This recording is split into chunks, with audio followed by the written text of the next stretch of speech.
Hey friends, this is Miss Regine from SOAR Educational Services, and today we are going to compare different functions and determine if they're linear, quadratic, or exponential. So if you're given an XY table, we'll start with this first one. You're trying to figure out what the pattern is here. You can look first on the X column, and we see that we're counting by 1, so that's not remarkable. Now look on the Y column. When you go from 5 to 20, you're adding 15.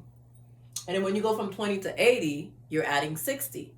So then that will pause and say, well, that can't be linear, because linear requires you to have, you're adding the same thing each time, but it's not linear. But, and then even from here to here, we could try it one more time, and that is 240. But we could say, well, maybe it's quadratic, because quadratic requires a second difference. From 15 to 60, it's 45. And from 60 to 240, that's 180. So that's not a second difference. It's not quadratic either. But you may notice that even from the first time, if you just think of it more of a multiplication relationship, if you multiply 5 by 4, you get 20. So if you're not sure what that multiplication relationship is, what you would do is you would do 20 divided by 5, and that would give you 4. And then you would do 80 divided by 20, and that would give you 4. And then 320 divided by 80, and that would give you 4. So if you see that it's not adding the same number, so you think, well, this is probably a multiplication division relationship, divide the second number by the first, and if you get a constant answer, then that is exponential. All right, over here, we have another one. Again, well, no, there's a little skip counting here. So it went from 1 to 1. It went up 1, but here it's going up 2. And here it's back up 1. So keep that in mind when you're trying to find a difference. If there's a place where they've skip counted, you do want to keep that in mind. So here I went up 4. Here I went up 8. And here I went up 4 again. So you might say, well, this is going up 8, where everything else is going up 4. But you remember, this is going up, this went up 2 between those two numbers. So this is linear because we do have a constant difference. Another way you can always check linear is if you do y divided by x. So if we do 4 divided by 1, we get 4. If we do 8 divided, and by that I mean like the difference, like how it's counting by. 8 divided by 2, we get 4.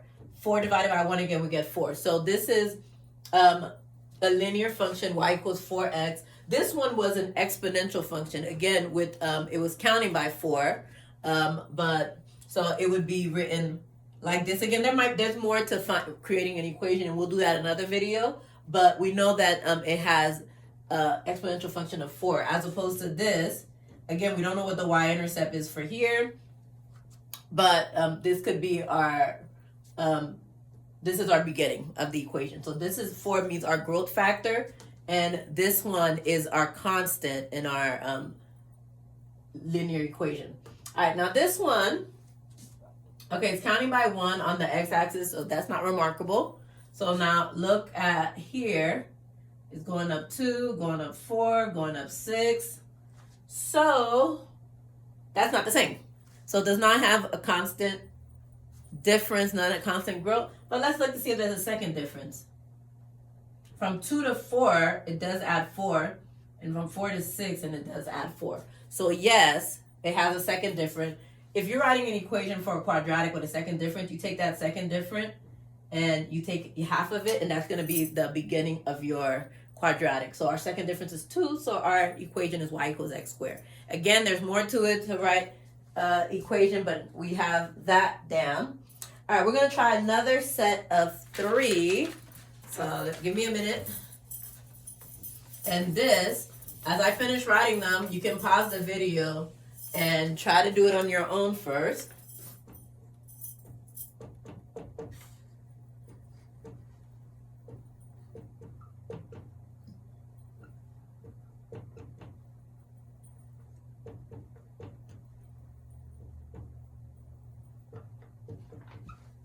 All right, this one, so if you can try the first one, by all means do so.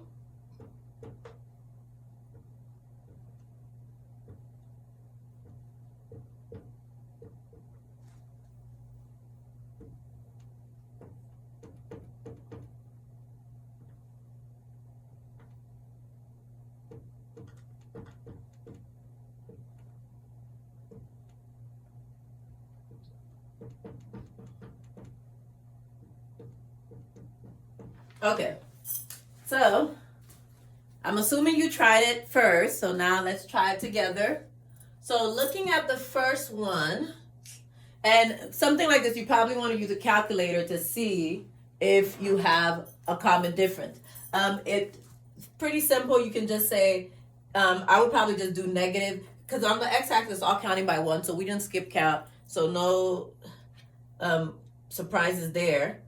I would just subtract negative 9/2 minus 9, and that gave me negative 13.5, and then try 9/4 minus negative, minus negative 9/2, and that gave me 6.75. So it's not linear. We can check for quadratic to see if it has a second difference. But I am seeing a pattern here.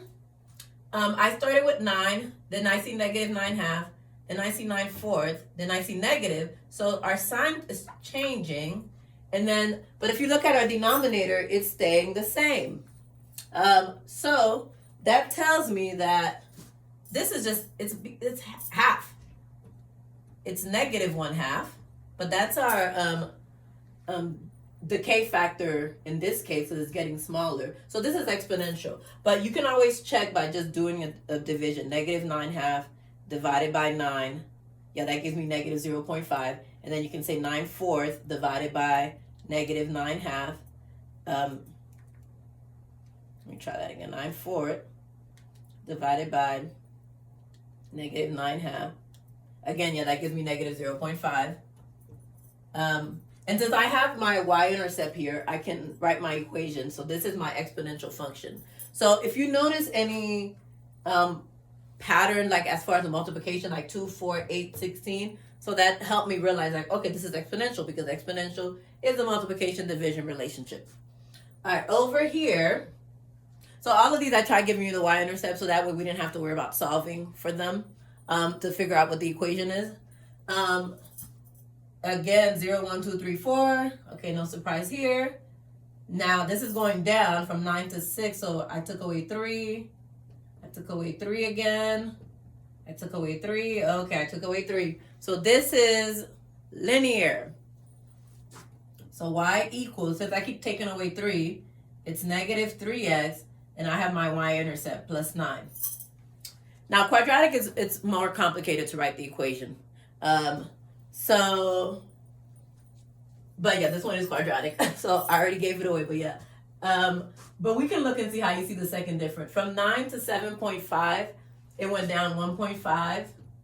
From 3 to 7.5, it went down 4.5. From 3 to negative 4.5, it is going down, I believe, 7.5. And so, and I said it's going down, so I need to put my negative. And from 15, I think it's going down 11.5. So that's my first difference. But now I need to look for a second difference. And from negative 1.5 to 4.5, that is 3. From negative 4.5 to 7.5, that's another 3. And from 7.5 to 11, and actually, sorry, this is 10.5. So use a calculator to make sure. But yeah, that is 10.5. So that is also going down 3. So our equation, remember I said you take that second difference. If you're writing your equation and you write y equals negative 1.5x squared, I would have to check to see if there is a b term, a middle term, but I do know my y-intercept is 9, because y-intercept is when x is 0, and that is that last number in your quadratic. All right, so I hope this was helpful. Today we reviewed how you can compare linear, quadratic, and exponential function, and some tricks that you can use to see whether we're having a multiplication relationship, just one common difference, or a second difference, and a little bit about how to write the equation. Hope this was helpful. Remember to like and subscribe, and I'll see you next time. Bye.